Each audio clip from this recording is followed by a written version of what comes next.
Entonces, la última unidad del curso es análisis de estructuras en fase plástica, que, bueno, básicamente vamos a continuar lo que ustedes ya vieron en el curso de resistencia a materiales. No sé si alcanzaron a resolver algunos ejercicios básicos en fase plástica.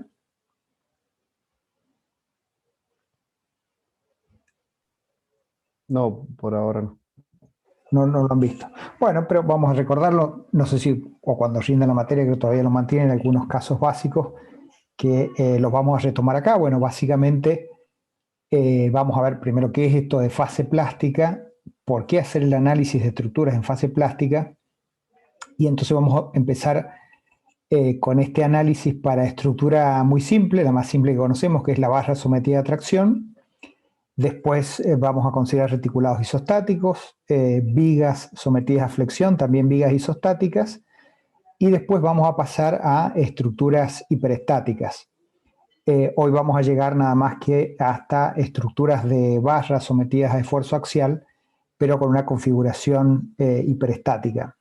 Y después, el miércoles que viene, vamos a seguir ya con vigas hiperestáticas y pórticos para hacer el análisis de esta manera, tanto con procedimientos, como siempre hacemos, con procedimientos a mano, también, y también con procedimientos de tipo software, como lo tiene TAPS o SAP 2000, que bueno, hacen justamente un análisis, se llama estático no lineal. No lineal, bueno, porque considera un comportamiento no lineal del material, como vamos nosotros a considerar ahora, y estático porque las cargas se van aumentando en forma paulatina. De la misma manera, por ejemplo, bueno, que este trabajo complementario que han visto del muro de mampostería que se ensayó en laboratorio de estructuras, también se hizo bajo un aumento de cargas paulatinas, es decir, no son cargas dinámicas, como sí lo puede hacer, por ejemplo, en una mesa vibradora. Entonces, bueno, básicamente el análisis se denomina análisis estático no lineal, por esta característica, o en su denominación en inglés es el pushover, que es un análisis que, bueno, que como vamos a también mencionar acá, es necesario considerarlo para estructuras que van a estar sometidas a la acción sísmica. Hay que considerar por lo menos el análisis estático no lineal. Pero bueno, empecemos a ver de qué trata este tema. Bueno, lo que ya sabemos es que salimos de la ley de Hooke.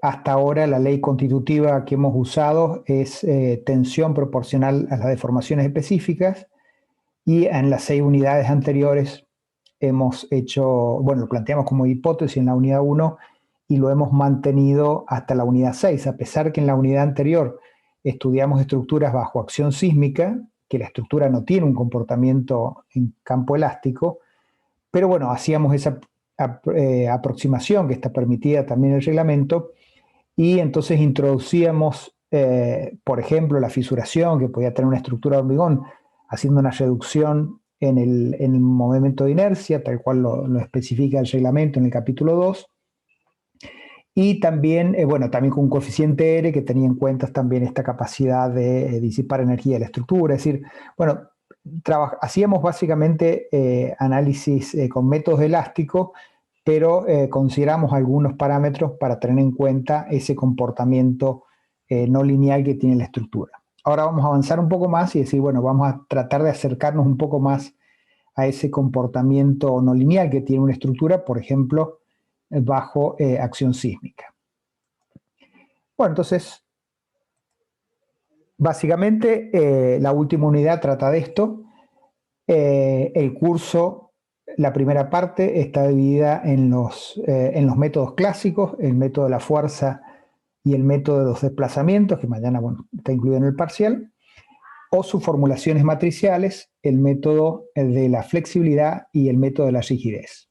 Así que eso es la parte básica de cualquier curso de análisis estructural, a los cuales para esta facultad nosotros agregamos el análisis sísmico según el método estático. Esa es la unidad número 6, que ya terminamos de ver. Y ahora entonces vamos a hacer análisis de estructuras muy simples mediante considerando un modelo que no es el de la ley de Hooke, sino un modelo que considera la plasticidad. Y bueno, acá, primero, bueno, si vamos a decir análisis estructural en fase plástica, ya hemos visto todo lo que es el análisis estructural, pero ahora tenemos que definir qué es el análisis en fase plástica. Bueno, el análisis de fase plástica es el análisis de estructura que está compuesto por un material que no cumple la ley de Hooke, sino que cumple una ley constitutiva como está la que tenemos acá. Es decir, acá marcamos una tensión sigma, acá marcamos una deformación específica. Si nosotros consideramos ley de Hooke, esta recta sigue con una pendiente según el módulo E en campo elástico y sigue y nunca tiene fin. O sea, siempre se mantiene elástica en ese modelo constitutivo y para cualquier nivel de tensión, de formación específica que yo tengo, si yo desaparece la tensión, o sea, desaparece la fuerza externa, la estructura siempre vuelve a su situación inicial, es decir, no queda con ninguna deformación permanente. En cambio, en este comportamiento elastoplástico hay una parte que es elástica, pero llega un valor de tensión para el cual el material no puede soportar más tensión. Entonces, bueno, comienza una fase de lo que se llama la plastificación, que es un aumento de las deformaciones específicas sin un aumento de la tensión. Entonces, acá tenemos una fase plástica y esto es una fase elástica. Por eso esta ley constitutiva, que es la con la que vamos a trabajar, se llama un modelo elastoplástico perfecto. ¿Por qué perfectamente plástico? Bueno, porque nosotros sabemos que en los materiales reales esta recta en fase plástica, en vez de ser horizontal, podría ser con una cierta inclinación. Es decir, aumentan las deformaciones específicas y aumentan las tensiones, pero no en forma lineal. Bueno, en ese caso tenemos un endurecimiento del material, y entonces sería un comportamiento elastoplástico con endurecimiento. O, Ingeniero, sí, ese comportamiento en donde no es puramente horizontal, esa recta vendría siendo un proceso de plastificación. claro, un proceso de plastificación, sí, Ah, bien. que Bien, se da bien. en los materiales. O sea, este sigue siendo ideal, pero bueno, nos acercamos un poco más a la realidad. Bien, Y lo perfecto. otro que podría haber un ablandamiento, perdón, que es llegado a este punto, en vez de una recta horizontal, cae. Y entonces, a medida que aumentan las tensiones en fase plástica, la tensión disminuye. Eso sería un ablandamiento. Nosotros vamos a considerar este modelo que es ideal, pero bueno, nos sirve para avanzar y salir de la ley de Hooke, que es en realidad una excepción. Los materiales van a tener un comportamiento que en general no es no lineal bueno, en la mayor parte de su ley constitutiva. Leyes constitutivas hay muchas. Los distintos materiales pueden también tener distintas leyes constitutivas. Por ejemplo, el hormigón, si es hormigón armado, hormigón filmado, o sea, en distintas condiciones podemos tener hormigón sometido bajo presión, distintas leyes constitutivas. Y, por ejemplo, los software, en una de las cosas que se caracterizan es porque permiten simular distintas, o porque tienen en su librería distintas leyes constitutivas de materiales. Así que, bueno, esta es la diferencia fundamental con las unidades anteriores, que ya no trabajamos con ley de Hooke, sino con un material que, llegado a un nivel de tensión y deformación, inicia su fase plástica, es decir, el aumento de las deformaciones específicas sin aumento de tensión. Fíjense, este punto donde termina la ley de Hooke, acá se llama sigma I o epsilon I, que es la tensión de fluencia o la deformación específica de fluencia. Esto está tomado del libro de Gear, que ustedes lo han visto en Resistencia a Materiales, y que también lo toma el reglamento argentino con esta denominación. La I viene de Yeldin, es decir, de plastificación. Entonces esto es la tensión de plastificación y esto es la deformación específica de plastificación. Que esto, bueno, básicamente este modelo se acerca bastante a lo que es el comportamiento del acero. El hormigón no tiene un comportamiento de tipo plástico, no hay plasticidad. En realidad, si se acuerdan de tecnología de los materiales, la plasticidad se da cuando, por ejemplo, en el acero, en la red cristalina, hay una deformación de la red cristalina porque la estructura sufre o el material sufre una serie de cargas, pero justamente cuando se pasan estos límites ya la red cristalina no vuelve a su posición original. Y eso en la estructura también. Si nosotros acá descargamos en cualquier punto de la fase plástica, bueno, el material va a volver paralelo, por ejemplo, a la línea, a la recta inicial, pero para una tensión cero va a quedar con una deformación permanente. Y esa es la característica también de la fase plástica. Entonces, si está acá, si estamos dentro de la ley de Hooke, para cualquier valor de tensión yo descargo la estructura y vuelve al punto O. Pero si estoy en fase plástica, en cualquier punto de la fase plástica y descargo, saco las tensiones, paralelo a la recta de ley de Hooke original, la estructura va a quedar con una cierta deformación permanente. Entonces el punto que marca el fin de la fase elástica y el inicio de la fase plástica son la tensión de fluencia y la deformación de fluencia. No sé si, por ejemplo, para una barra de acero de construcción, ¿saben cuánto vale la tensión de fluencia? Como para dar algunos valores. 420. 420 megapascales. Y un acero, por ejemplo, de un perfil o de, bueno, los que han estudiado en resistencia a materiales, eso, ¿en qué orden anda la tensión de fluencia?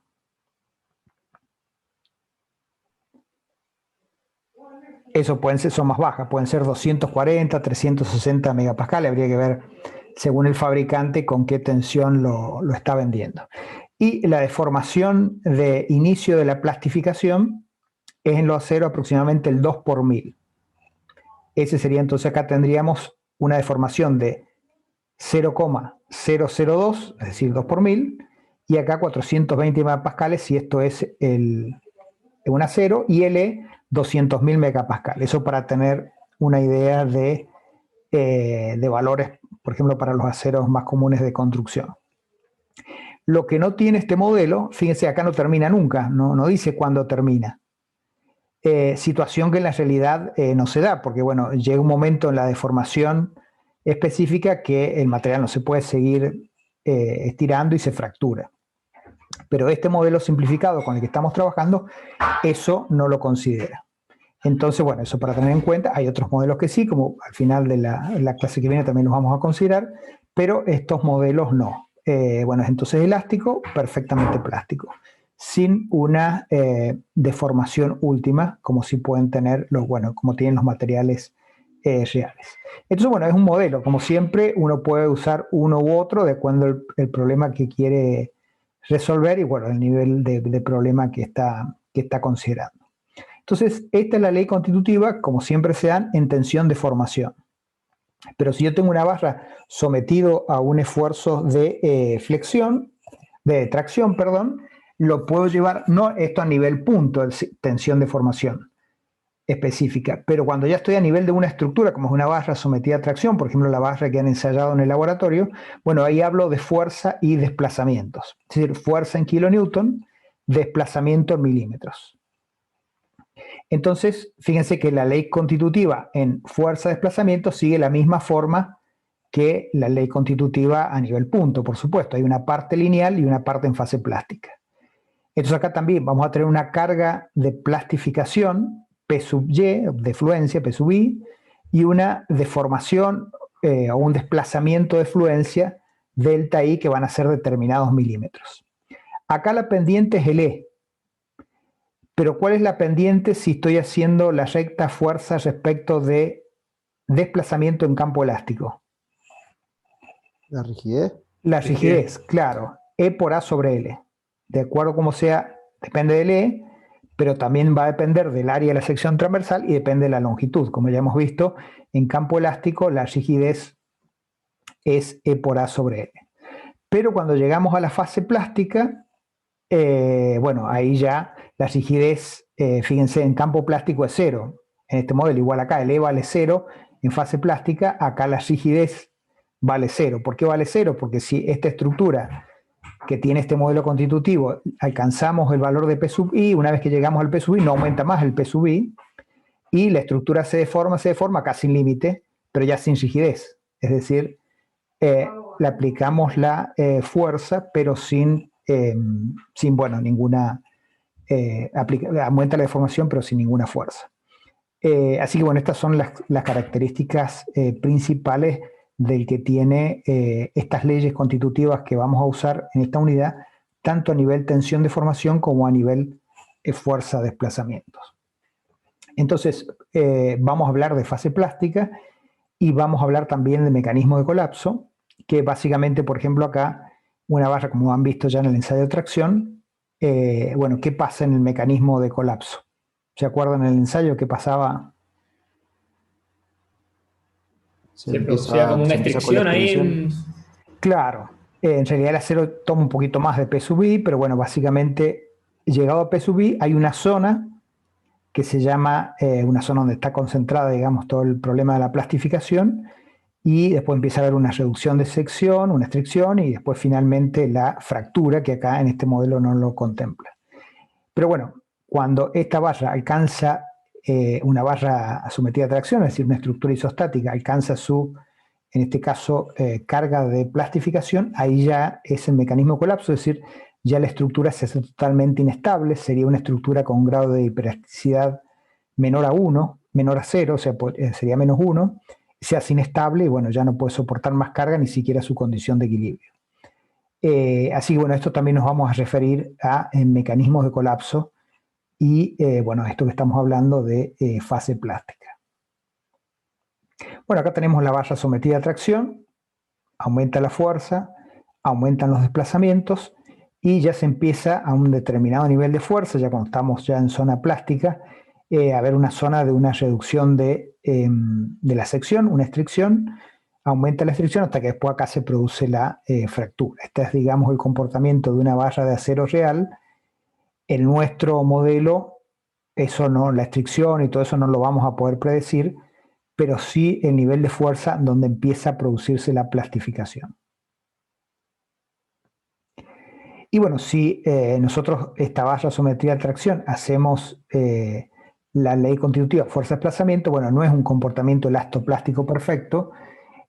Acá tenemos sí una fase elástica, pero después toda esta es la fase plástica, que no es horizontal porque no es un modelo real, ideal, sino que es un modelo real. Entonces acá viene una zona de, bueno, que puede ser de fluencia, y después empieza una zona de endurecimiento, y después hay una zona de ablandamiento, donde a medida que las tensiones aumentan, la carga disminuye, y bueno, llega un punto en que se fractura la barra.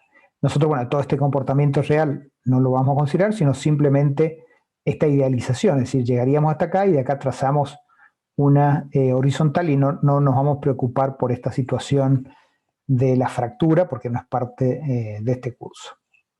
Así que bueno, acá también comparamos lo que es el modelo con el que nosotros vamos a trabajar, esto en fuerza, desplazamiento, con lo que le pasa a una barra en tracción real, para tener siempre la referencia también a la realidad y ver que, bueno, que esto es un modelo que nosotros estamos implementando en nuestro análisis. Y bueno, habíamos dejado también dos videos de una estructura que se han sido ensayadas en el laboratorio iDefense de Japón. Este laboratorio tiene la mesa vibradora más grande del mundo. Esto tiene 15 metros por 20 metros. Y como ven, se ensayan edificios a escala real. Y esto tiene gatos en las tres direcciones, es decir, en las dos direcciones longitudinales, o longitudinal y transversal, y en la dirección vertical. Entonces se puede reproducir un sismo tal cual, bueno, tal cual se puede medir. En particular este edificio, que es una estructura metálica, y dice, bueno, un edificio ensayado en mesa vibradora a escala completa, 4 pisos, y fue sometido al terremoto de Kobe de 1995, y en este caso se tomaron los registros de la estación Takatori, que es un lugar donde estaba un acelerómetro. Entonces ese acelerómetro midió las aceleraciones en componentes norte-sur, este-oeste y la vertical. Y bueno, esas tres componentes se pusieron en estos gatos, entonces este modelo de edificio fue ensayado tal cual el terremoto real.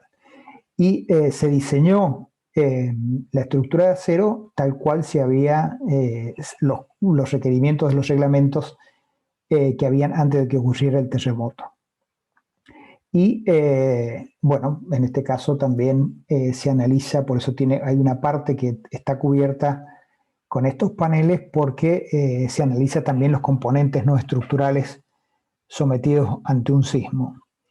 No sé si pudieron ver el video, pero si pueden estimar o comentar cómo fue el mecanismo de colapso, digamos, de esta estructura, cómo colapsó, qué problemas tuvo.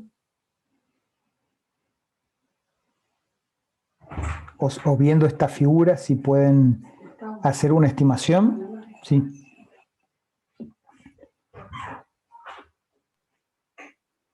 Yo no lo pude ver, pero supongo que fue un problema de columna corta, ¿puede ser?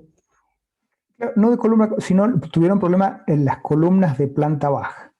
Entonces, fíjense, bueno, esto después si ven el video, acá está la planta baja y acá están los 3 pisos superiores. Entonces, lo que podemos ver es que las fallas están concentradas solamente en base y capitel de cada columna, mientras que el resto del edificio no presenta, por lo menos a la vista del video, no presenta daños. O sea, como que los daños se han concentrado acá. Y básicamente, gracias a estos soportes que hay acá naranjas, la estructura no colapsa porque queda sostenida por estos elementos, pero si no tuviesen estos elementos la estructura colapsa porque el primer piso, acá se forman como barras articuladas en los extremos y entonces, bueno, todas las barras de planta baja tienen esa situación de articuladas en los extremos, entonces, bueno, que lo que se llama un piso flexible. Y la estructura no ¿Ha sido un tiene... problema digamos, también de rigidez, que abajo no haya sido tan rígidos como los pisos de arriba? O sea, Y se mantiene, por lo menos lo que vemos en el video, que sea media asimétrica, se ve ahí. pero no sé si hay asimetría o hay a lo mejor problemas de justamente demanda particular en este piso. Si vemos, bueno, ahí no se alcanza a ver bien, en el video lo pueden ver, el daño allí, y acá también esto en la columna. Pero entonces, este nivel de daño en la columna, este nivel de daño, perdón, la base de la columna, este nivel de daño en capitel de columna, y bueno, todas las columnas en la misma situación, el edificio entonces colapsa para este diseño. Entonces, hay ciertas zonas del edificio que van a tener un comportamiento no lineal. Fíjense, esto podría ser un edificio colapsa solamente con comportamiento no lineal, en este caso de cabeza, de base y capitel de columna. Y a lo mejor todo el resto de todas las columnas y todas las vigas de los otros N pisos superiores no tienen daño. Pero bueno, si justamente se dañan todas las columnas de planta baja, el edificio colapsa. Y bueno, básicamente todo el edificio va a tener problemas porque no se puede seguir usando, más todos los daños, por supuesto, o accidentes o muertes que provoque. Pero bueno, esto es una situación para cuando hablamos de plastificación, a veces están localizadas en algún sector de la estructura, y esto es lo que nos vamos a referir después como con la idea de rótula plástica. Pero entonces acá vemos mecanismo de colapso, todas las columnas del primer piso se han plastificado y han formado como una rótula, o sea, como una articulación en base y capitel. Sí, no sé si alguien quería decir algo. Sí, eso se debe, que se da producido en el primer piso a la concentración de masa, por así decirlo, acumulada que hay en el primer piso con respecto a los pisos superiores. O sea, hay Habría que ver más carga sísmica que le llega. El diseño particular. Acá se ven masas, pero creo que todos los pisos tenían. Lamentablemente en esta está la página, bueno, yo se les envié la página de eDefense, pero no hay tanta información en inglés ni en español. Y cuando uno solicita tampoco, por lo menos yo no he conseguido tan fácilmente información de todo lo que sería un paper, digamos, con una descripción de todos los detalles. Entonces es como más difícil analizar el colapso. Pero los diagramas van siendo diferentes, o sea, son más grandes los diagramas de momento flector en las columnas abajo que en las de arriba, ¿no es cierto? Sí, eso por uno, claro. Hay Pero más chance de que se forme la rótula de abajo. Podrían estar diseñadas, por ejemplo, el diseño por capacidad, por ejemplo, que lo van a ver después el año que viene, lo que se intenta justamente que no fallen las columnas y que estas zonas de plastificación se originen en las vigas. Básicamente son columnas fuertes, vigas débiles, para que estas nivel de zonas plásticas se producen en vigas y no en columnas. Entonces, bueno, este diseño no estaba así, es como decíamos, fueron diseñados con un reglamento, bueno, más antiguo y bueno, para este sismo esta es la situación. Además, los elementos no estructurales también han tenido falla y eso es también lo que se trata de evitar, porque supongamos que no hubiese habido el colapso de la estructura, pero si los elementos no estructurales fallan, lo mismo el edificio tiene que salir de funcionamiento para poder reparar todos estos elementos no estructurales y entonces también eso origina un costo tanto de reparación más la ubicación de las personas que viven en este edificio en otro lugar. Entonces la consideración de elementos no estructurales también es importante de que no fallen y bueno, eso también cada vez se presta más atención en los reglamentos a esta situación particular. O sea, no solamente la estructura, sino los elementos no estructurales. Y este es otro edificio, en este caso de hormigón armado. Acá, como decíamos, no hablamos de rótulas plásticas, de fase plástica, pero sí hay un comportamiento no lineal. Y acá sí podemos ver lo que recién decían de columna corta. Esto básicamente es una columna, pero que el vano, digamos, no está libre, sino que está restringido, y no en toda la altura, sino en una parte, por este muro que puede ser una baranda, lo que fuera. Esto es muy común, por ejemplo, en las estructuras en las construcciones de escuelas, donde se hacía la ventana en la parte superior y este muro que no llegaba justamente por la ventana a la parte superior. Si eso no se considera en el modelo, como justamente antes se hacía así, no se lo consideraba, bueno, uno no está considerando toda la demanda corte que tiene esta columna por la restricción al desplazamiento que le produce este muro. Y bueno, si eso no está considerado, como vemos acá, fíjense, tiene muy pocos estribos, bueno, la columna va a fallar ahí sí por efecto de columna corta. Acá también. Ingeniero, Sí. ahí pongámosle el estribo que le pongamos, va a fallar igual. Bueno, se puede. Nosotros, por ejemplo, hemos hecho ensayo para evitar la columna corta con un refuerzo, por ejemplo, de fibra de carbono. Entonces uno aumenta la capacidad de corte y bueno, ya está. Si la capacidad de corte que uno le da es mayor a la demanda, uno evita el problema de columna corta. Bien. Si no, lo que hay que hacer hay que separar el muro o hacer ventana más grande, bueno, lo que fuere, pero si uno separa el muro, después todo este muro que uno separa, le tiene que poner columnas, vigas, los tiene que encadenar este muro. Y después la separación del muro con las columnas, también hay que rellenarla con material que no transmita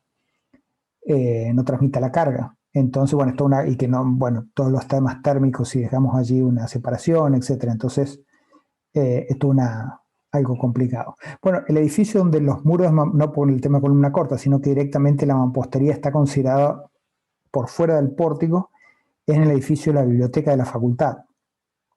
Si ustedes han visto, bueno, ahí está el pórtico y después hay una placa metálica que va en todo el perímetro y después está el muro de mampostería. Esa placa metálica evita el hueco, digamos, entre la mampostería que está separada de lo que es el muro de mampostería, de lo que es la estructura de hormigón armado. Así que bueno, lo que no hay que hacer es no considerarlo, porque al no considerarlo aparecen demandas que no están en el modelo y después, bueno, son daños bastante ya comunes. Acá también en la columna se ve también otro daño en una columna de esquina. Así que bueno, tanto en estructuras de hormigón o en estructuras de acero podemos ver zonas donde hay daño, o sea, donde hay un comportamiento no lineal. Acá no hablamos de plasticidad, pero sí hay un comportamiento no lineal. Y en el acero, ahí sí nos referimos a un comportamiento no lineal. Bueno, y ahora consideramos esta estructura moderna. Esta estructura se está construyendo ahí junto al supermercado Jumbo Vista Pueblo. Y bueno, esta también la que compartíamos las fotos por el WhatsApp. Tenemos, fíjense acá, una estructura de pórtico, de tal cual lo que hemos visto nosotros en los diferentes ejercicios del curso. Y en este caso, bueno, que alguno lo comentó, ¿qué es lo que tenemos acá? Las riostras. Claro, son riostras, pero acá fíjense hay un elemento, acá está ampliado, bueno, acá también podemos verlo a otra vista. Hay unos elementos que la función que tienen es que acá se produzca la disipación de energía.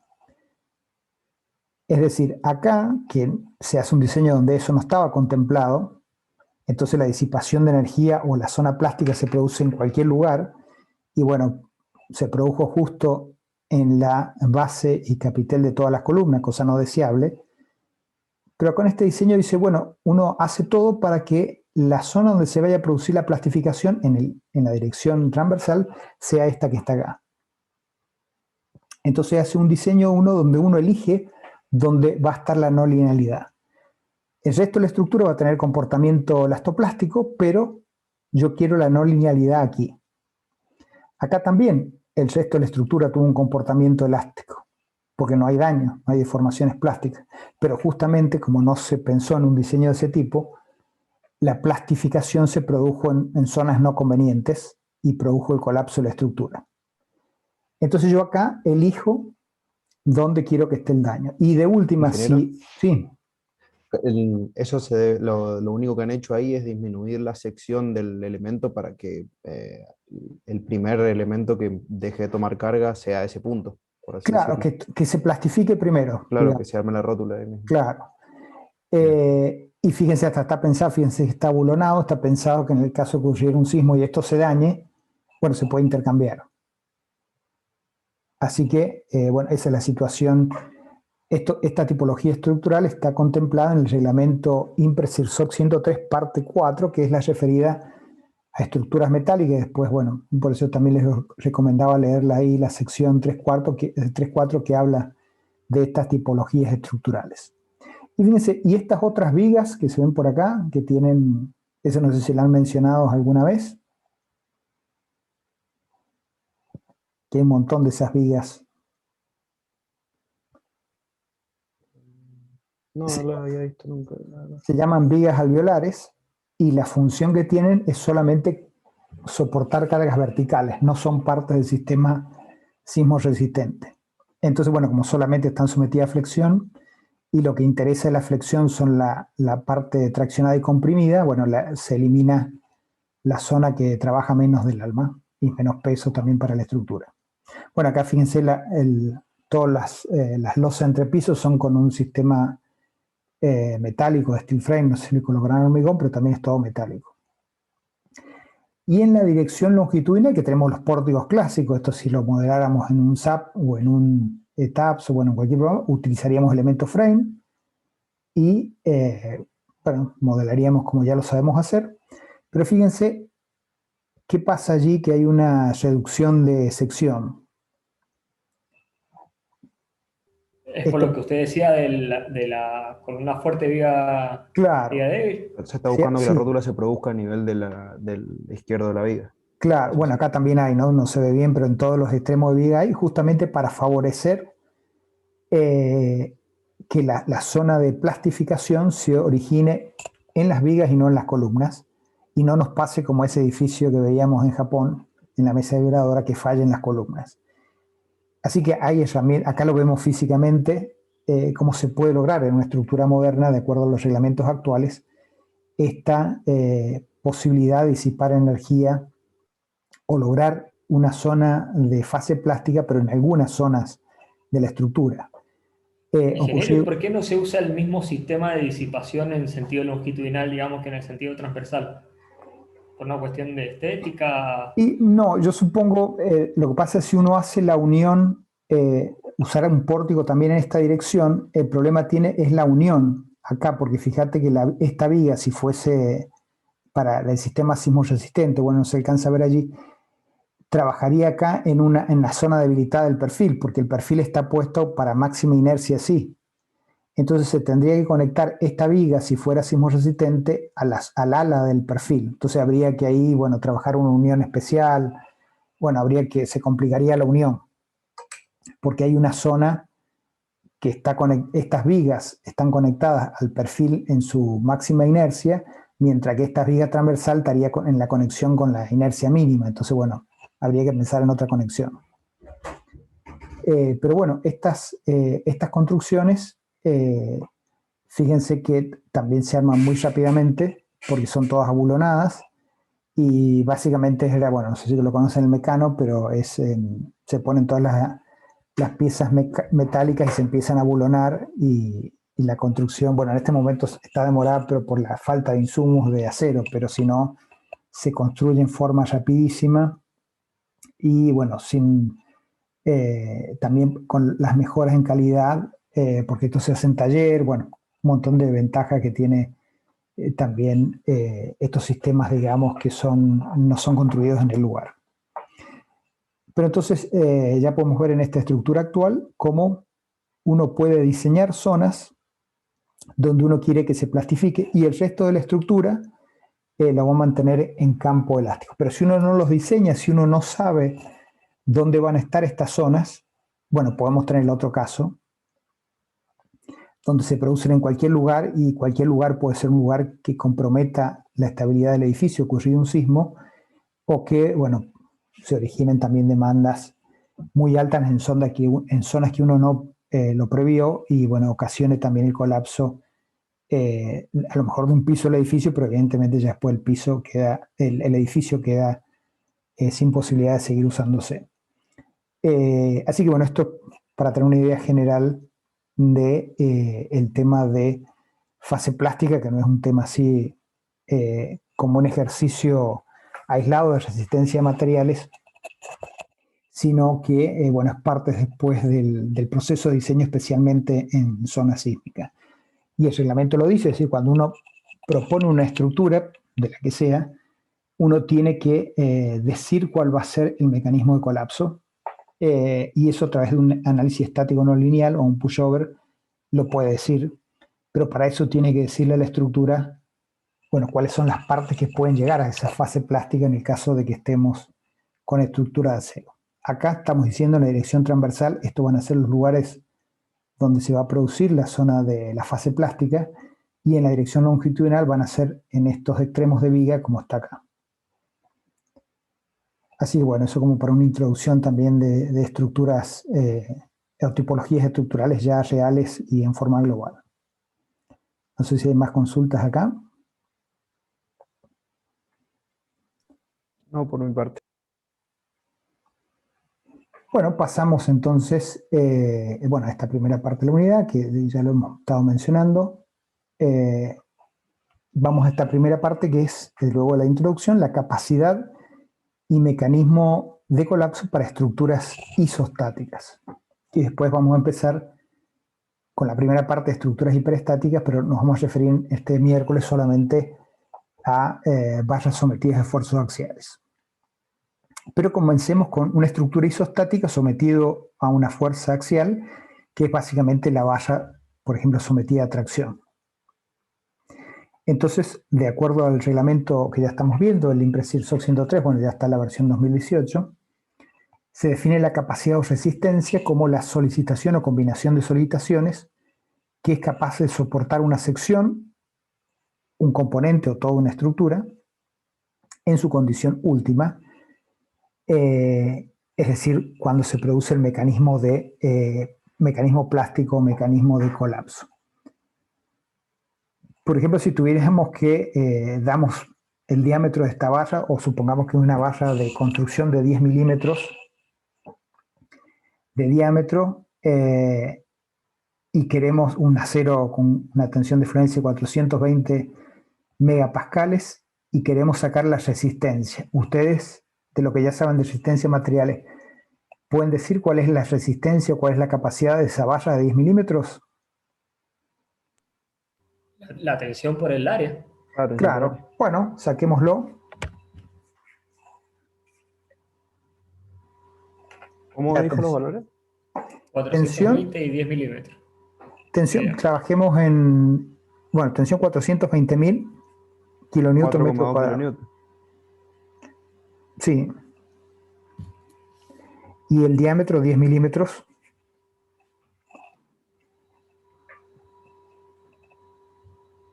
O sea, eh, son 4,2 kilonewton. No, el área, hay que sacar el área. Nos ha multiplicado por el diámetro a lo mejor. No.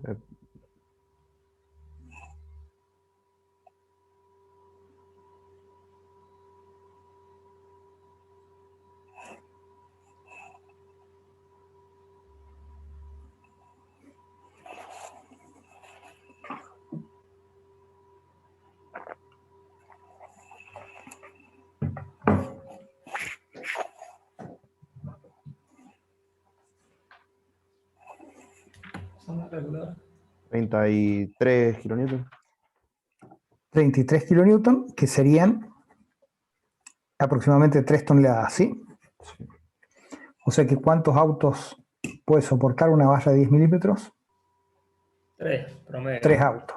Es una barra de 10 milímetros, su capacidad o resistencia es para soportar 3 autos. Eso para tener una idea, ¿no? de valores con los que estamos o podemos trabajar. Así que bueno, eso para ir conociendo también, en este caso, una estructura isostática, cuál es su capacidad o resistencia, e ir familiarizándonos también con la terminología que aparecen en el reglamento. Y dice también este reglamento: el mecanismo plástico, mecanismo de colapso, es la configuración final de la estructura, en la que un pequeño aumento de acciones produce un aumento grande o incontrolado de las deformaciones globales o locales, y en consecuencia el equilibrio deja de ser posible.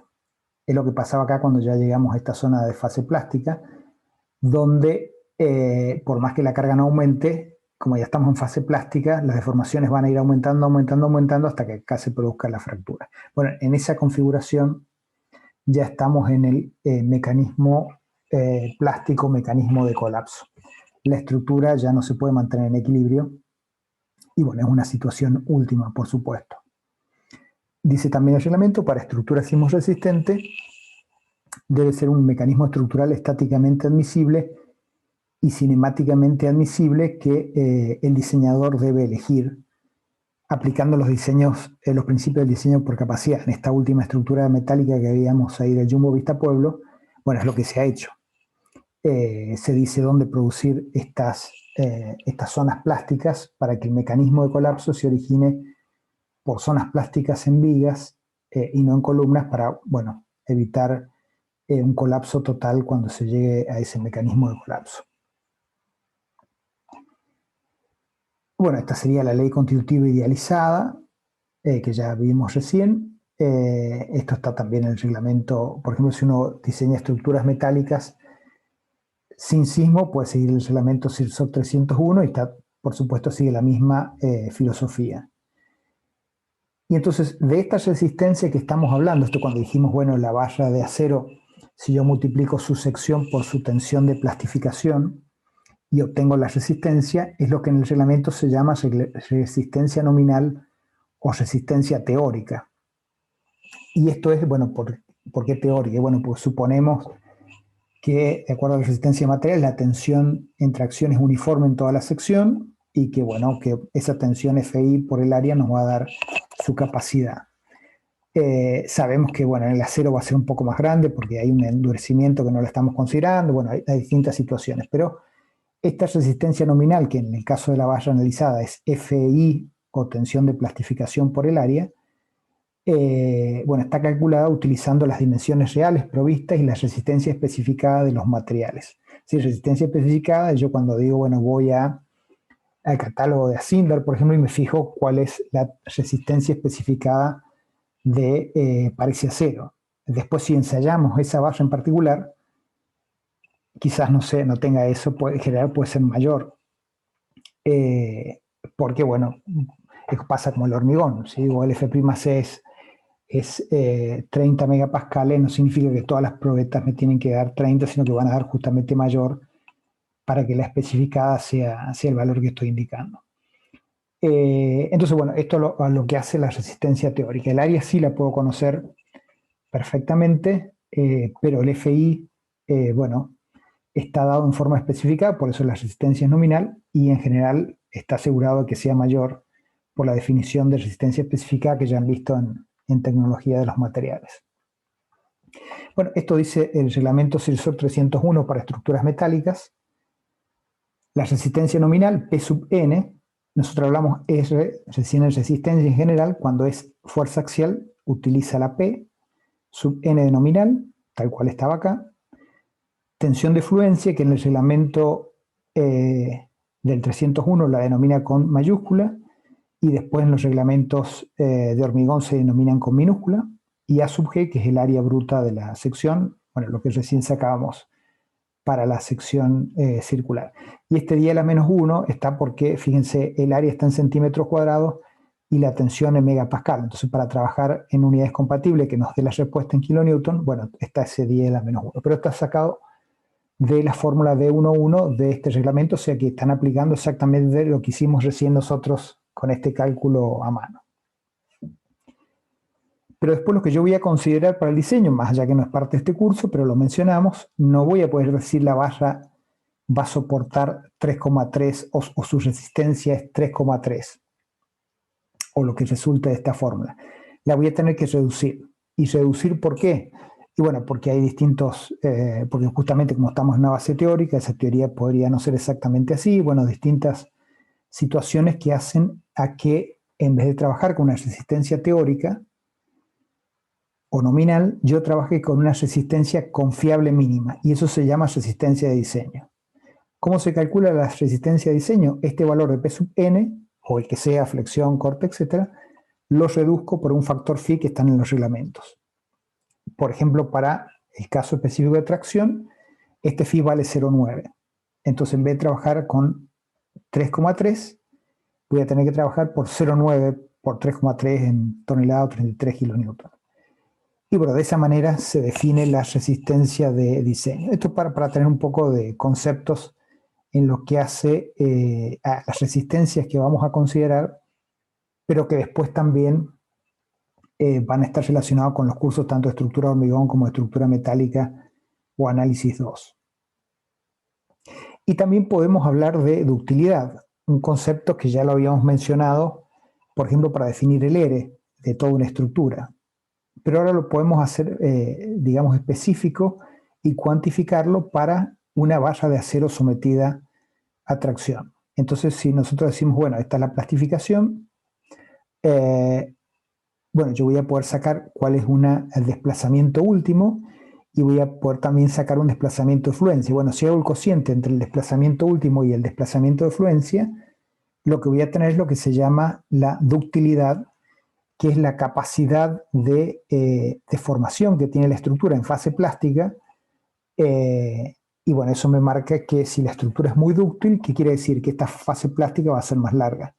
Si la estructura es frágil, ¿qué pasa? El delta U está muy cercano al delta I, como le puede pasar a un hormigón, más allá que no tienen fase plástica, pero sí tienen una deformación última muy cercana a la de, bueno, la máxima no sería la plastificación. Pero si el delta U estuviese muy acá cercano al delta I, la ductilidad sería muy baja porque si esto da, por ejemplo, 12, el otro da 10, entonces es muy pequeño. En cambio acá, fíjense, habíamos dicho en deformaciones específicas, este era 2 por 1000 y la ruptura se produce al 120 por 1000. Entonces fíjense que hay un largo camino, por eso decimos que el acero tiene un comportamiento dúctil frente a otros materiales donde el delta U está muy cerquita del delta I, entonces tiene un comportamiento frágil. La ductilidad local, bueno, tiene que ver cuando una sección tiene esta capacidad de formarse inelásticamente o de disipar energía. Esto también no lo habíamos mencionado específicamente, pero todo esta, por ejemplo, si yo ahora esto que le estoy sometiendo a tracción lo someto a compresión, y bueno, y no hay pandeo, bueno, la estructura va a venir por acá, otra vez se plastifica, va por acá, si cambia el ciclo de carga va a ir así, y bueno, va a formar como un paralelogramo. Todo este paralelogramo tiene que ver con la disipación de energía, que no se daba en campo elástico. En campo elástico no hay disipación de energía porque yo voy y vengo siempre por una recta, porque el comportamiento es elástico lineal. En cambio aquí, cuando termina la tracción y empieza una carga de compresión, ya no vuelve al cero, sino que baja por acá, otra vez se plastifica y bueno, va siendo un rectángulo que tiene que ver con la capacidad de disipación. Entonces, si tenemos mayor deformación, bueno, la energía también que podemos disipar va a ser mayor. y la global, bueno, cuando está referida a toda una estructura y no solamente a una sección. Y bueno, entonces también, así como veíamos en los ensayos y en este diseño estructural para este edificio metálico, hay ciertas zonas que se diseñan entonces para que puedan entrar en campo plástico, porque evidentemente las demandas de deformaciones o desplazamientos en campo plástico son altas y la estructura tiene que tener capacidad para deformarse en zona plástica. Si no tiene capacidad, ¿qué pasa? Si es de acero, se produce, como veíamos en las columnas, un pandeo local, bueno, la estructura va a dejar de funcionar, o una misma fractura de la sección de acero. Y si es de hormigón, el hormigón se empieza a disgregar, porque a lo mejor no hay suficientes estribos, se empieza a salir el hormigón de la sección que tenemos y nos quedamos sin sección de hormigón armado, o se empiezan a fracturar también las armaduras, entonces básicamente perdemos el material. Entonces las estructuras en zona sísmica, bueno, van a tener una zona plástica que son zonas seleccionadas, es decir, yo tengo que saber dónde se va a producir, no como en los edificios que veíamos ensayados en el iDefense, adecuadamente diseñadas y detalladas para que puedan desarrollar formaciones inelásticas y disipar energía sin degradación importante de la resistencia. Es lo que decíamos en este edificio metálico, vamos a diseñar estos elementos, por ejemplo, en el plano transversal donde teníamos las riostras, o en el plano longitudinal donde las vigas teníamos esta reducción del ala de los perfiles, están especialmente diseñados para que puedan soportar deformaciones inelásticas y bueno, esa resistencia no se pierde, es decir, no, el acero no tenga un pandeo local o global, o el hormigón no se disgregue y se disperse de la zona bueno, de esa parte de la estructura. Entonces, estas son, cuando hablamos de zona plástica, elementos sometidos principalmente a esfuerzos axiales o de corte. Y esto sea, pues, bueno, por ejemplo, en el caso de un reticulado. Fíjense, si bueno, acá tuviésemos una determinada carga en esta estructura, ¿cuál sería su mecanismo de colapso? La carga va aumentando y ¿qué va a pasar?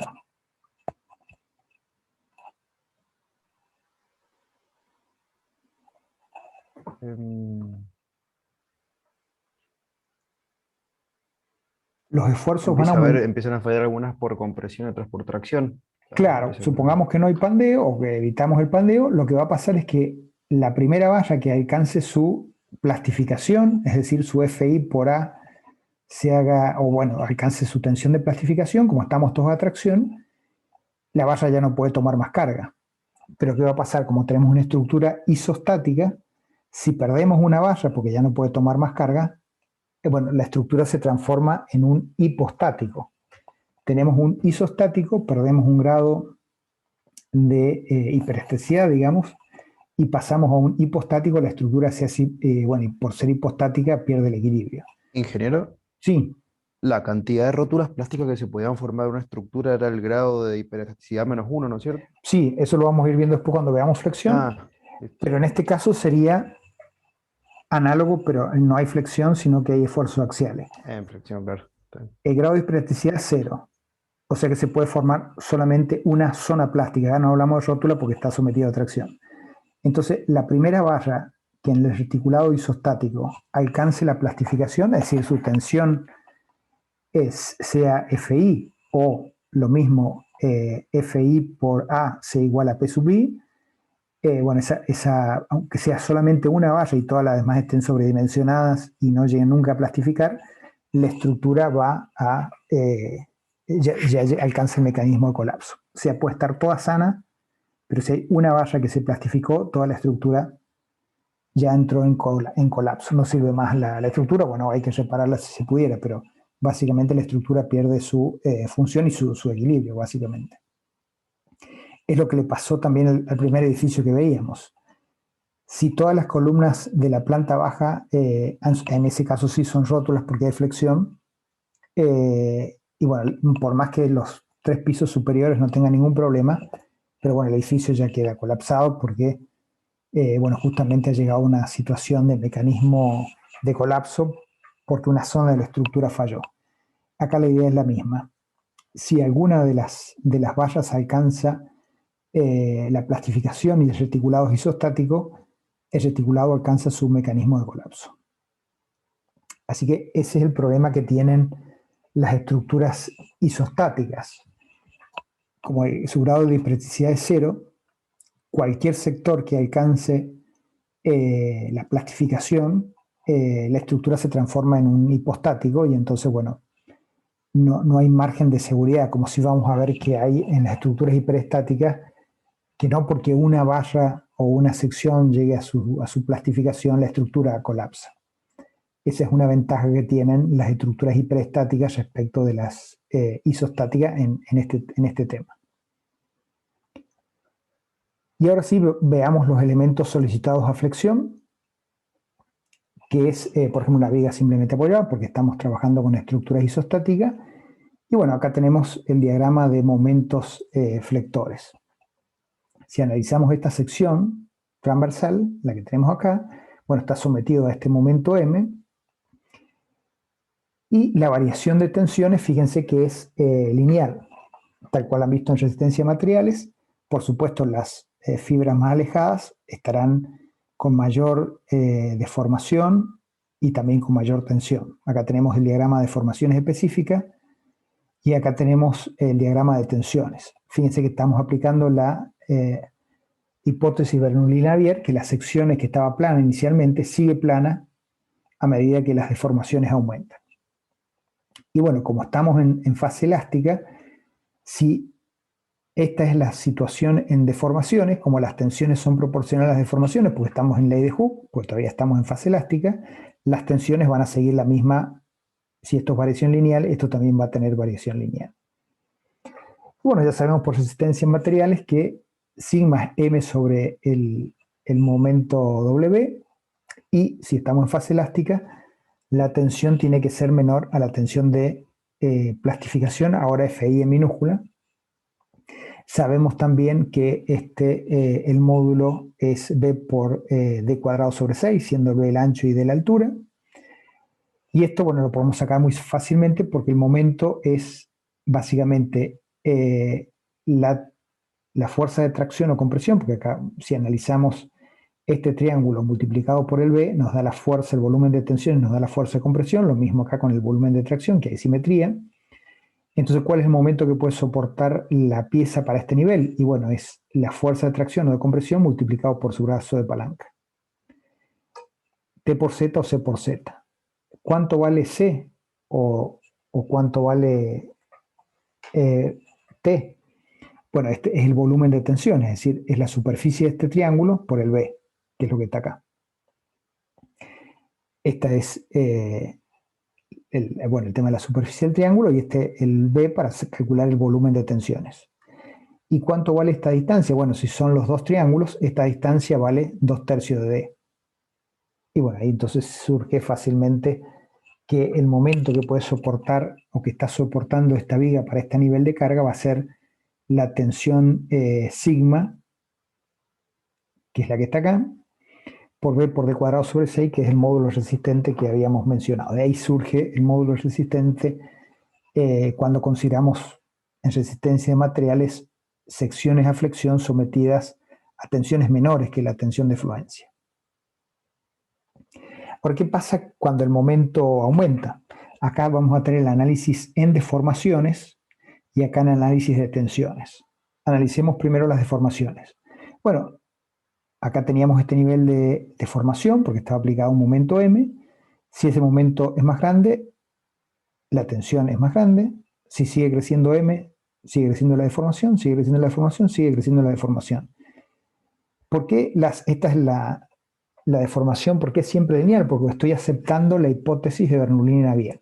Bueno, por eso hablamos de resistencia nominal, porque esto no necesariamente va a ser así o podría no ser así.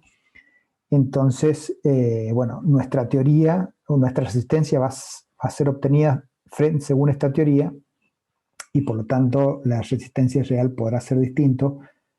Por eso hablamos de resistencia nominal o teórica. Entonces, las deformaciones son siempre proporcionales a la distancia al eje neutro. Y entonces tenemos una variación lineal de las deformaciones específicas. Veamos qué pasa con las tensiones. Bueno, mientras estemos en ley de Hooke, la se va a mantener. Si esto era lineal, acá va a ser lineal. Si esto era lineal, acá sea lineal. Pero ¿qué pasa acá? Acá la tensión llegó a la tensión de fluencia. Y la ley constitutiva de este material me dice que si el comportamiento es elastoplástico, la tensión no va a poder nunca superar la de fluencia. Entonces, si el momento aumenta, bueno, esta fibra más alejada, atracción o compresión, más de sigma F o FI no puede soportar. Porque el modelo constitutivo me dice que no hay más, ese material responde hasta allí, hasta FI o sigma I. Entonces, esta fibra llega hasta ahí. ¿Puede seguir tomando momento la sección transversal? Sí. ¿Por qué? Porque hay otras fibras que todavía no se han plastificado, entonces siguen tomando momento. Entonces tenemos esta situación. Para un determinado momento mayor a lo que teníamos antes, llegamos a que ciertas fibras se han plastificado en tracción y compresión. ¿Esta es la situación última? No, porque hay más fibras que todavía se pueden plastificar. Acá vemos avanza la plastificación. Toda esta zona que están en sigma F está plastificada. Esto es una sección transversal, recordemos, y toda esta zona cercana al eje están en campo elástico. ¿Cuál es el límite? Bueno, cuando todas las fibras comprimidas o todas las fibras traccionadas alcanzan la tensión de fluencia. En ese momento, la sección transversal de esta viga, que en este caso es la sección que está acá en el medio, alcanza la plastificación. Todas sus fibras a tracción y todas sus fibras a compresión han alcanzado la plastificación o la tensión de FI, o como está acá, sigma F.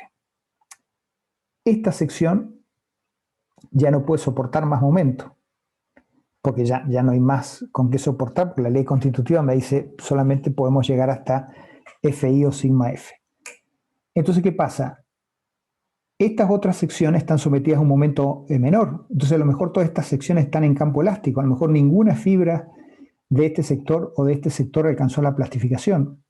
Y acá, bueno, habrán algunas fibras que están en fase plástica y otras en fase elástica. O sea, todavía pueden soportar más momento como sección, pero como estructura, como esto es un isostático con grado de hiperacticidad 0, cuando esta llega a la plastificación, es decir, a esta situación, se produce acá, bueno, esto estaría más exacto, se produce acá como una articulación. Esta sección ya es como que puede girar, pero no puede tomar más momento. Si tiene capacidad, puede seguir deformándose, pero no puede seguir tomando más carga. Es decir, yo si sigo, la puedo seguir deformando, esto se podría ir más para allá, pero ya la carga seguiría lo mismo. Sería como en la barra de tracción, cuando llega la plastificación, yo puedo seguir deformándola, pero no puede tomar más P sub I, en este caso no puede tomar más momento. Entonces las otras secciones ya no me importa, porque ya la estructura, como tenía un grado de hiperactividad 0 y le agrego una articulación, estoy hipostático, y ese es el mecanismo de colapso de una viga simplemente apoyada, sometida a flexión.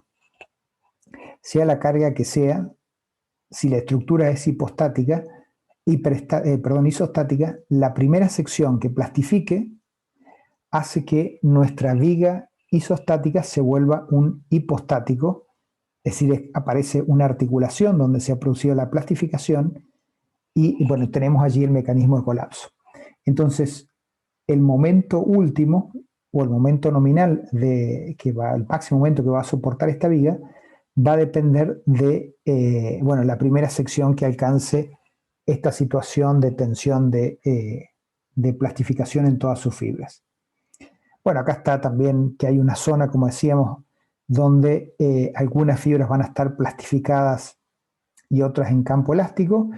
O sea, algunas de estas secciones van a estar en esta situación, mientras que, bueno, por fuera de S1 o S3, las secciones van a estar en campo elástico, pero habiendo una sección que alcanzó esta situación, como la estructura es isostática, se transforma acá en una articulación y por lo tanto la viga se transforma en un hipostático, ya pierde su condición de equilibrio y bueno, ya estamos en estado último entonces.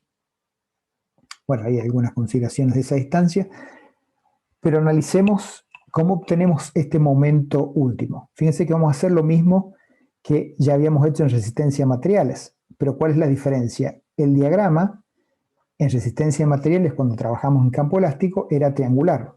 Entonces yo sacaba el volumen de tensiones, C o T, es decir, esta superficie por el B, que es lo que está acá, por el brazo de palanca, que como era en triángulo, era 2/3 de D. Hacemos lo mismo, pero ahora con este diagrama que es rectangular, rectangular. Entonces también es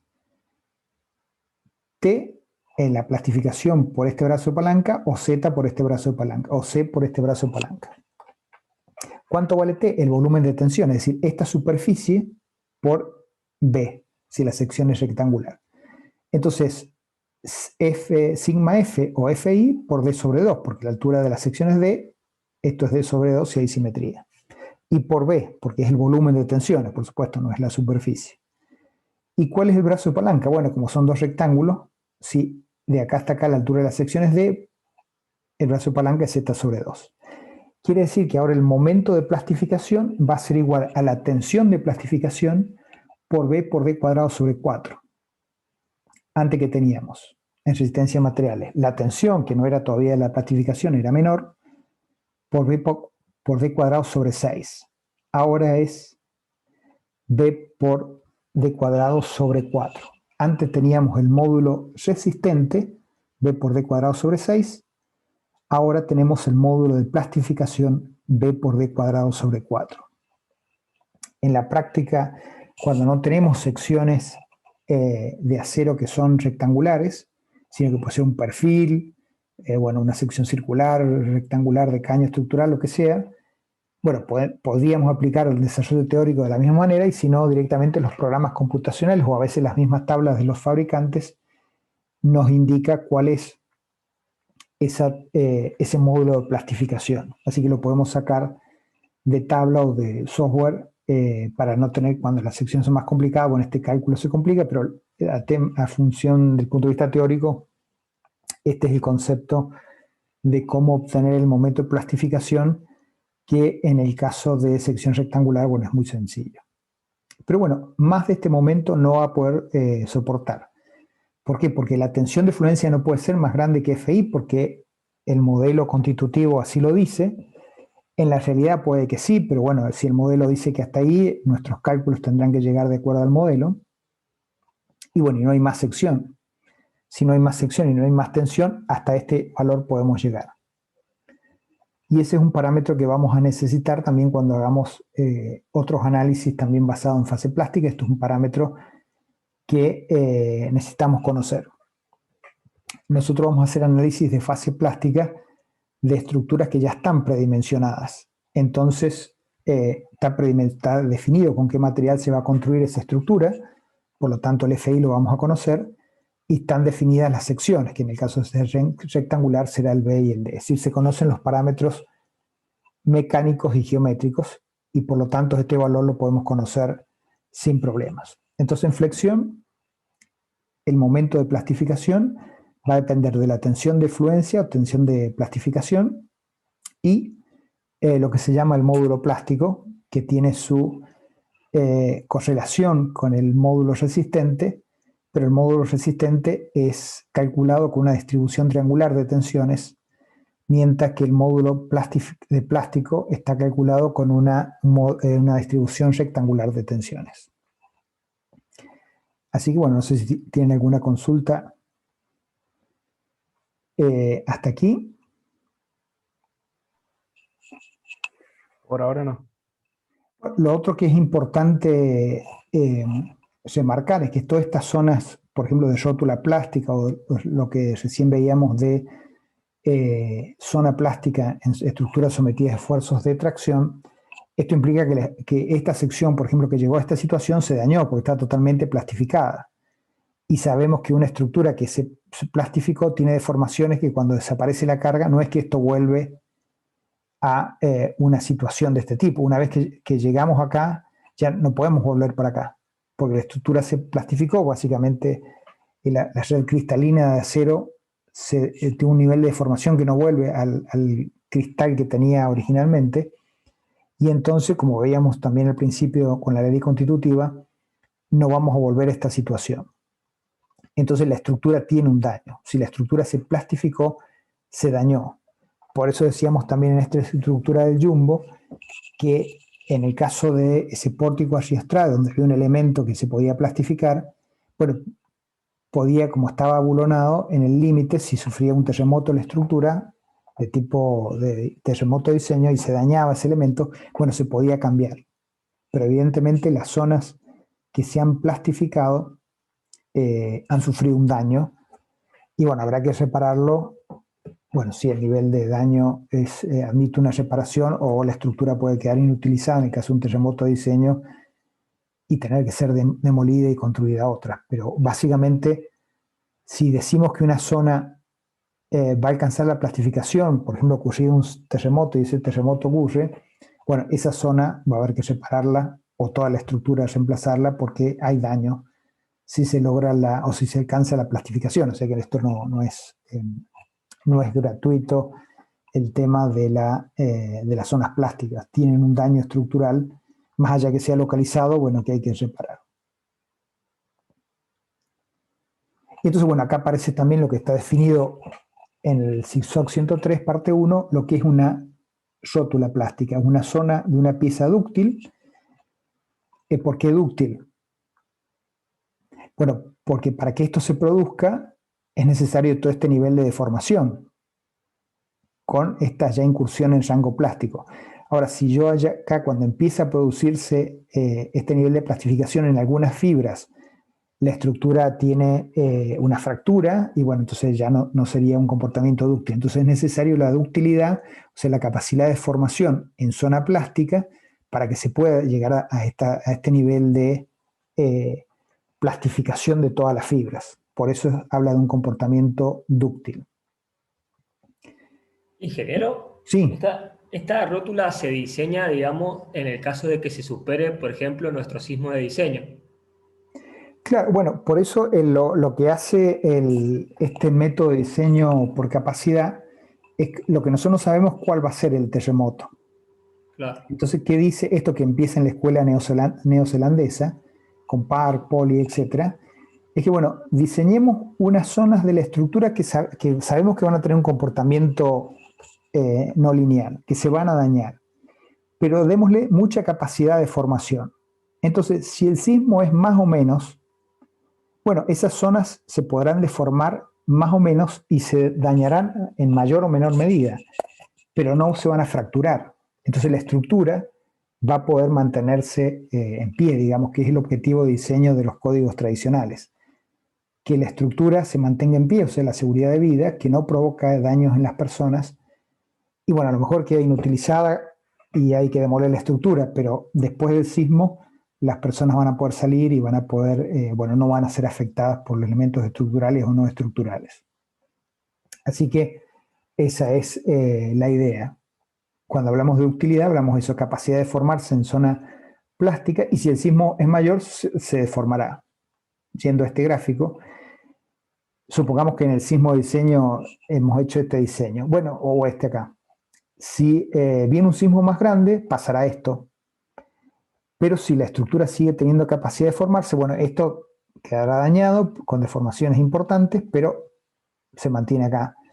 Y si el sismo es menor, bueno, el daño será menor, pero si es mayor y esto admite más deformaciones, bueno, se podrá seguir deformando aunque la sección haya llegado a su plastificación, pero no se va a producir una fractura en la zona de rótulas. Esa es la idea. Entonces, lo que hace este método, que lo van a ver el año que viene en las partes de este curso, es tratar de independizarse del sismo, que no conocemos cuál va a ser, y tratar que la estructura tenga capacidad en ciertas zonas de soportar un comportamiento en fase plástica con una posibilidad de formarse bastante en campo no lineal. Así que bueno, esto es lo que hace las rótulas, y se producen rotaciones grandes ante pequeños aumentos de la soliditación.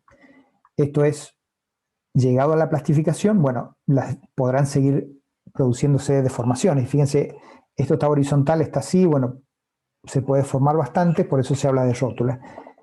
Y así como el sismo viene en una dirección, puede venir en la otra, y también tendríamos deformaciones en las otras, y entonces esta sería ahora la parte traccionada y esta la parte comprimida. Pero bueno, se forma lo de rótula porque las deformaciones son muy grandes y hay como un giro de la sección estaba en esta posición y ahora ha pasado a esta, o puede ser mayor todavía, y entonces la sección es como que gira, y como toda está plastificada, entonces es una articulación plástica, o rótula plástica. De ahí viene el nombre. Bueno, y así está definido en el reglamento, ¿no es cierto? Entonces se producen rotaciones grandes ante aumentos pequeños de la solicitación sin que se produzca el desmembramiento de la destrucción física o pérdida de la capacidad de resistencia de la pieza. Esto significa que si el terremoto es más grande y estas deformaciones van a ser más grandes, voy a mantener el FI en todas las fibras de la sección. No es que llega un terremoto más grande, esto empieza a ser menor y se empieza a degradar la resistencia. O si es un hormigón, se empieza a perder hormigón, se empiezan a cortar los estribos o a fracturar también la armadura longitudinal. Entonces tengo que mantener este MN para deformaciones grandes. Esa es la idea también, que el MN que yo calculo se pueda mantener por más que las deformaciones sigan creciendo. A esto hace referencia el reglamento cuando habla de rotaciones grandes ante aumento de solicitaciones sin que se produzcan una reducción de MN, sería acá. Entonces, esto para flexión, rótula plástica porque hay giro de la sección. Y en el caso de elementos sometidos a esfuerzo axial, hablamos de, bueno, acá habla de zona de rótula plástica, por supuesto, que no se define, como en los pórticos que habíamos visto antes, una sola sección donde se va a producir o se puede producir la plastificación, sino que se habla de una zona de plastificación. En el pórtico ahí del Jumbo, bueno, había una zona de plastificación que es donde estaba este elemento metálico que veíamos en la unión de las riostras, y la zona de plastificación en el pórtico longitudinal es donde está la reducción que veíamos en los extremos de la viga del ala. Había justamente una menor sección del ala para favorecer toda una zona de plastificación donde se van a poder producir las rótulas plásticas. Entonces nunca se habla de una sola sección, sino de un sector de la viga, bueno, la columna, lo que fuere, donde se van a producir estas rótulas. Bueno, acá tenemos una rótula plástica, bueno, ahí tenemos, por supuesto, hay pandeos locales, pero bueno, se ha mantenido la capacidad de soportar momentos flector y no hay acá fracturas o pandeos locales extremos que permitan que la estructura se salga o pierda su condición de equilibrio. Esto no sé si es una viga, depende cómo esté, ¿no? O columna. Y ahora vamos a ver la primera parte de lo que son estructuras hiperestáticas, y con esto por hoy vamos a terminar. De estructuras que ahora vamos a considerar solamente sometidas a esfuerzos axiales, y dejaremos para el otro miércoles el caso de reticulados y bueno, estructuras hiperestáticas de tipo vigas y de tipo pórtico. Entonces vamos con los elementos solicitados de esfuerzo axial y vamos directamente a hacer el análisis de este caso que está desarrollado también en el libro de Gir de resistencia de materiales. Bueno, básicamente tenemos una placa rígida que está soportada por 3 barras. El área de las 3 barras es la misma, un área A. El material de las 3 barras es el mismo, que tiene un comportamiento elastoplástico perfecto, es decir, una zona plástica, elástica, hasta llegar a un valor de sigma i, epsilon i, y donde comienza la plastificación sin endurecimiento y sin ablandamiento.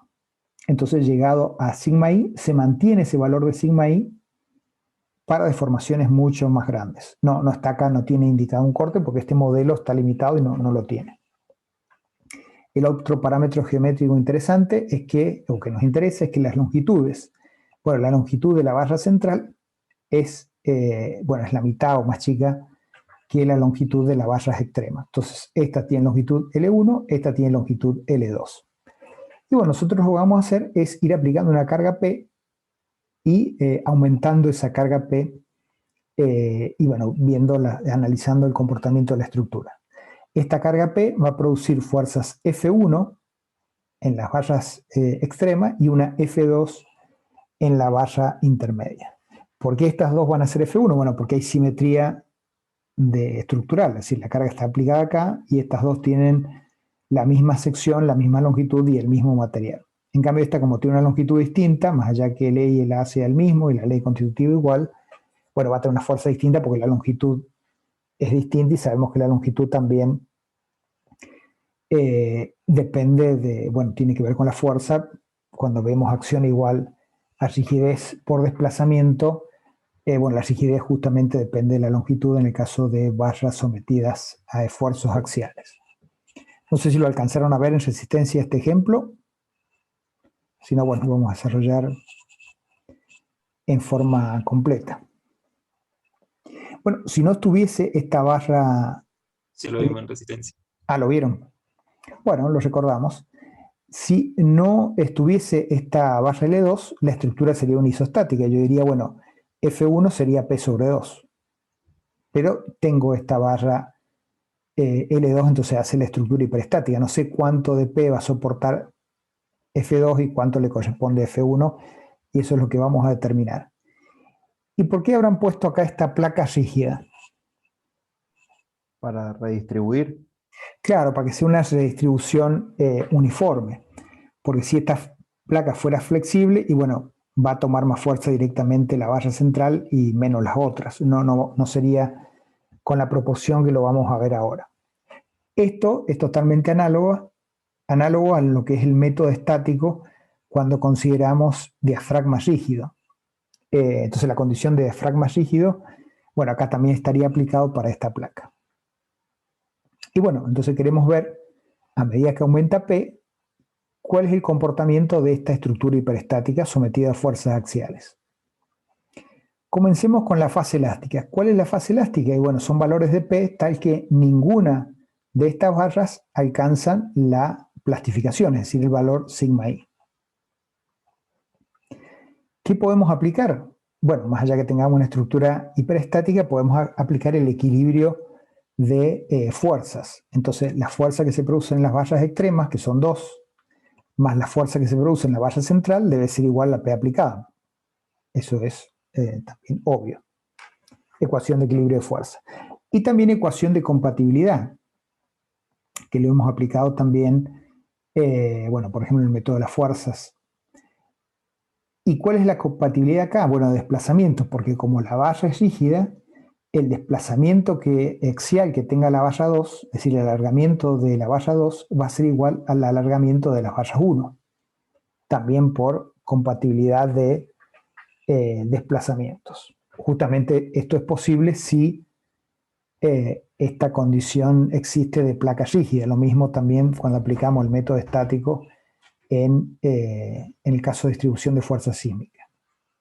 Bueno, como todas las barras están en campo elástico, porque ninguna alcanzó su tensión de fluencia, yo puedo aplicar, bueno, el mismo concepto de rigidez, de acción igual a rigidez por desplazamiento. La fórmula original sería F1 igual a rigidez E por A sobre L1 por delta 1, de ahí despejos delta 1, y bueno, yo tengo esta fórmula y lo mismo con lo que estoy acá. Como estoy en campo elástico, puedo aplicar la fórmula básica de resistencia a materiales o de la ley de Hooke, sigma igual a E por epsilon, o lo que es lo mismo, acción igual a rigidez de desplazamiento. La acción es F1, el desplazamiento es delta 1 en el caso de las barras extremas, la rigidez E por A sobre L1, y de ahí despejo delta 1 y delta 2, como está acá. Entonces, esto, fíjense, lo puedo reemplazar acá. Y si lo reemplazo, me queda F1 por L1 sobre EA igual a F2 por L2 sobre EA. Pero como los E y los A son iguales en las dos barras, bueno, me queda F1 por L1 igual a F2 por L2. Entonces tengo esta ecuación, 2F1 más F2 igual a P, que viene una ecuación de equilibrio, y esta ecuación que dice F1 por L1 igual a F2 por L2, que viene la ecuación de compatibilidad de desplazamiento. Entonces, P, bueno, va a ser dato, L1 y L2 son datos, entonces tengo acá incógnita F1, F2, F1, F2. Puedo formar un sistema de ecuaciones, de dos ecuaciones con dos incógnitas, y ahí puedo sacar cuánto vale F1 y F2. Para el valor de P conocido, que es la P que estoy aplicando, y los parámetros geométricos L1 y L2, que también los conozco. Entonces ya tengo cuánto valen las fuerzas que están aplicadas en cada barra cuando está actuando la carga P, en el caso de que ninguna de las secciones de estas barras alcance su plastificación. Y bueno, las tensiones simplemente, como estoy en tracción, es fuerza sobre área. Fuerza sobre área, bueno, divido el área acá y las obtengo fácilmente. Entonces, mientras sigma 1 y sigma 2 no alcancen la tensión de plastificación, esto sigue siendo válido y estamos en campo elástico, más allá que tengamos una estructura hiperestática. Bueno, ahora lo que tenemos que ver es que L1 es mayor a L2, como lo tenemos en el gráfico, o sea, es un parámetro geométrico que es dato del problema. Entonces lo que tenemos que ver es si L1 es mayor a L2, la barra interior estará sometida a mayor tensión. Y esto lo podemos ver en esta fórmula, porque fíjense, este es el mismo que este, pero el numerador acá cambia solamente en que acá viene L1 y acá viene L2, pero L1 es mayor a L2. Entonces, el que tiene mayor tensión es la barra del medio. Eso no sé si queda claro.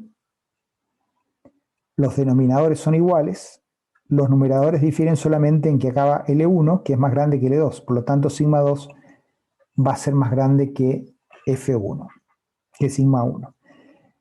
Quiere decir que si yo sigo aumentando P, a pesar de que esté en fase elástica, siempre la que toma mayor tensión es la barra central, que fíjense que es la más rígida. ¿Por qué es la más rígida? Porque es E por A sobre L. Y como el L es menor, la rigidez es mayor que estas dos. Entonces, como veíamos también en el caso de sismo, la que tiene mayor rigidez es la que toma más fuerza. Pero bueno, acá lo estamos viendo con fórmulas específicamente. Entonces, esta es la que tiene más tensión. Entonces, la primera que se va a plastificar va a ser la barra L2, porque tiene, como vemos acá, mayor tensión. Cuando la barra 2 alcance la plastificación, entonces por eso dice acá fase plástica en la barra central, bueno, la fuerza 2 va a valer tensión de plastificación por A. La tensión de plastificación es del modelo constitutivo, esto lo conocemos porque sabemos con qué material estamos trabajando. Y el área también lo conocemos, o sea que yo puedo saber cuánto vale la fuerza 2, la fuerza en esta barra cuando se alcance la plastificación. Sigma o sigma I por A. Entonces, si esto lo reemplazo en esta ecuación, ahora pongo FI por A, bueno, y reemplazamos F2 por sigma I por A, yo de acá puedo despejar esta P. ¿Y esta P qué es lo que es? La P para el inicio de la plastificación de este sistema. ¿Por qué el inicio de la plastificación? Y bueno, porque hay una barra que alcanzó la plastificación. Si yo digo que sigma 2 es FI sigma I por A, puedo despejar P, pero esa P es una P particular, que es la carga P para la cual se inicia la plastificación de una de las barras, que es la que está más cargadas. Y entonces de ahí puedo sacar P sub I. Simplemente, fíjense, esto que está acá pasa multiplicando a sigma I por A y el L1 pasa dividiendo, bueno, está dividido en estos dos sumandos. Pero bueno, entonces ya puedo conocer cuál es la carga con la cual la primera de estas barras alcanza la plastificación y por eso le llamamos P sub I de Yeldin de plastificación. Sigma I lo conozco ya porque son parámetros mecánicos y geométricos del material y estos también son parámetros geométricos, o sea que puedo fácilmente calcular cuánto vale el inicio de la plastificación. Y también puedo calcular cuál es el desplazamiento con el cual se produce la plastificación. ¿Y de esto dónde lo saco? Bueno, yo había sacado cuánto vale la deformación axial de la barra 2, pero ahora este valor de F, estoy en el límite del campo elástico inicio de la fase plástica, este valor de F2 le doy el valor sigma I por A, y bueno, de ahí tengo este delta I, F2 lo multiplico, bueno, por el área dividido el área, sigma por dividido el área se cancela también con esa área, y básicamente tengo que la deformación de inicio de la plastificación es sigma I por L2 sobre E, todos parámetros también conocidos que yo puedo conocer. Entonces fíjense que si yo voy a la gráfica fuerza desplazamiento, puedo marcar el P sub A el punto A, que es el fin de la fase elástica y el inicio de la plastificación en una de las vallas. Entonces acá tengo un valor de P sub I y un valor de delta I que los calculo con estas fórmulas que lo había mencionado recién. Hasta acá la estructura tiene comportamiento elástico y este valor será la rigidez axial de estas tres vallas. Ahora, ¿qué pasa acá? Bueno, si estuviésemos en una estructura isostática y bueno, y todas las vallas alcanzan la plastificación, o tenemos una sola valla que alcanza la plastificación, diríamos, este diagrama sigue por acá. Sigue una línea horizontal, no puede tomar más carga más que P sub I. Pero como la estructura es hiperestática, y acá está lo fundamental también de esta parte, es que no porque una sección llegue a la plastificación significa que la estructura colapsó. Hay una parte que se dañó, pero que puede seguir tomando la carga P sub I, pero ya no puedes tomar más carga, ese es su límite, pero están las otras dos que están todavía en comportamiento elástico. Entonces la estructura va a pasar y va a hacer un camino desde A hasta B. Entonces, de 0 a A, las tres vallas tenían comportamiento elástico lineal. En A se plastifica la valla L2 y de A a B las vallas L2, L1 siguen con comportamiento elástico lineal. ¿Hasta cuándo? Y bueno, hasta que la tensión en las vallas L1 alcancen la plastificación, es decir, alcancen el FI o sigma I. En ese punto ya las vallas están plastificadas las tres y por lo tanto ahí sí no hay ninguna otra capacidad de tomar más cargas y la estructura se va a seguir deformando indefinidamente. Bueno, está la fractura, que este modelo no lo tiene, pero entonces podemos marcar una diferencia entre la carga de inicio de la plastificación y la carga de plastificación de toda la estructura. Esto es una primera valla que alcanza la plastificación, esto es toda la estructura que alcanza la plastificación. Esto a una deformación delta I y esto a una deformación delta P. Entonces esta es la característica de las estructuras hiperestáticas, que no porque, bueno, al ser estructura hiperestática, puede que alguna de las vallas se plastifique, pero eso no significa que sea el mecanismo de colapso de la estructura. El mecanismo de colapso de esta estructura es primero la plastificación de la valla central y después, con aumento de carga y de deformaciones, la plastificación de las otras vallas, y ahí sí tenemos el mecanismo de colapso y esta es la carga de plastificación o carga nominal de todo el sistema, la máxima carga que puede soportar. Ahí, ingeniero, es cuando usted dice que se repara la estructura, digamos, porque la estructura está todo bien, se repara la barra central y después vuelve todo el campo elástico de vuelta. Bueno, si se hiciera eso, sí, habría que ver cómo repararla porque, digamos, si uno la saca, bueno, pasaría toda la carga, habría que ver qué pasa si están todavía en condiciones solamente estas dos barras de soportar y no entran en plastificación. Pero bueno, el tema de separación es un tema aparte, pero en el tema sísmico, una vez ocurrido un sismo, hay zonas que están dañadas, hay que revisarlas y repararlas, porque si no, con un sismo posterior ya la estructura ha quedado debilitada. Entonces, para un nuevo sismo ya no tenemos la estructura original, tenemos una estructura que ya tiene algunas rótulas.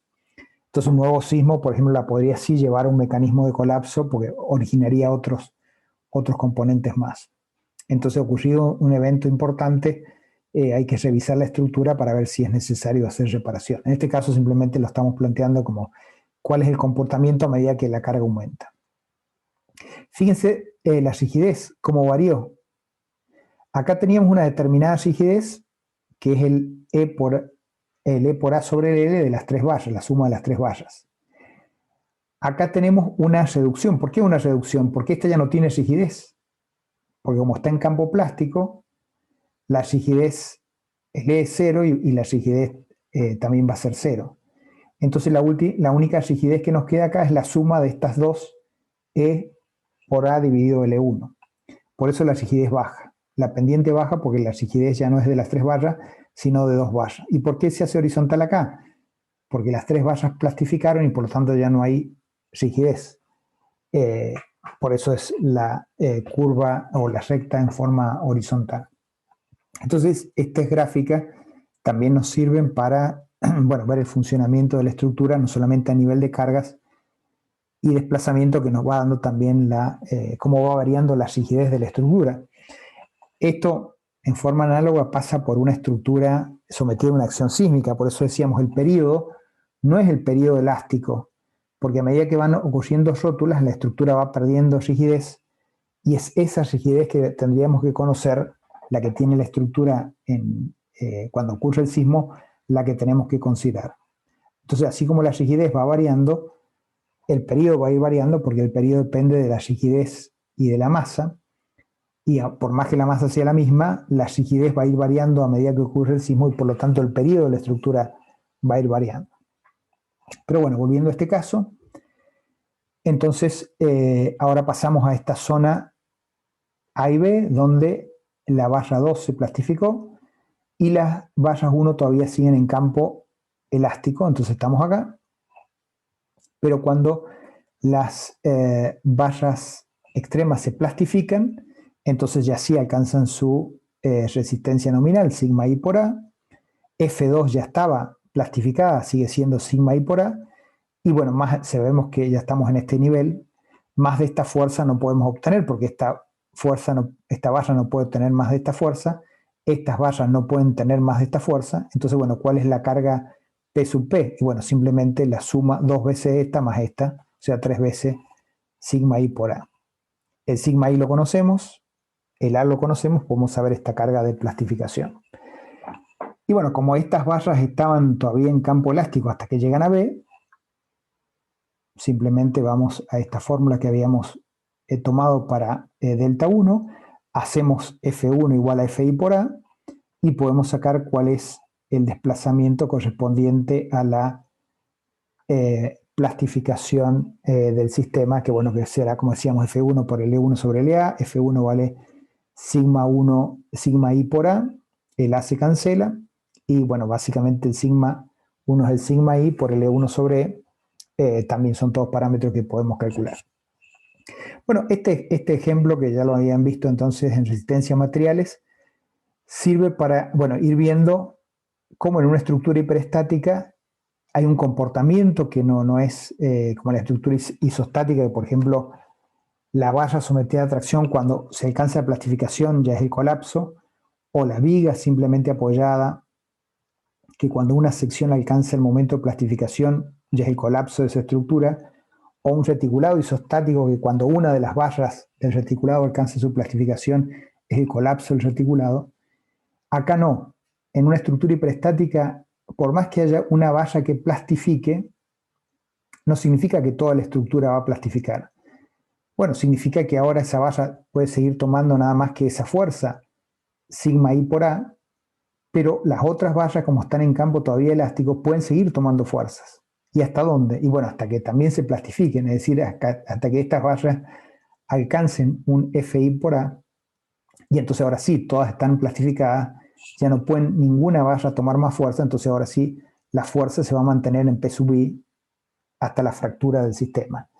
Pero bueno, esto también caracteriza que la rigidez de todo el sistema va a ir variando con este valor que era E por A sobre L1 por 2 más E por A sobre L2, esta rigidez. Esta otra rigidez que era simple, esta se hace 0, entonces queda E por A sobre L1, esta otra rigidez, y después cuando todas plastifican, bueno, todas son 0. Y entonces, bueno, con este simple ejemplo podemos empezar a ver qué pasa con el comportamiento de una estructura cuando tiene un comportamiento elástico en fase elástico no lineal, o básicamente tiene un comportamiento plástico, en fase plástica o elastoplástico, como el comportamiento de la estructura va a ir variando según en qué nivel de carga estemos. Así que bueno, eso por hoy.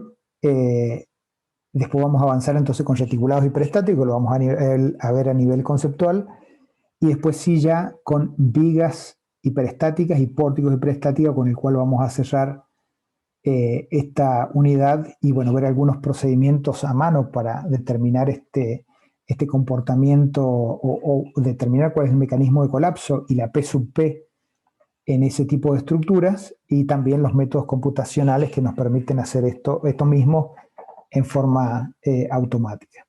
No sé si hay otra consulta. Bueno, esta parte de este tema entonces termina acá, pero sí lo continuamos entonces con el miércoles que viene con estos temas que recién mencionamos.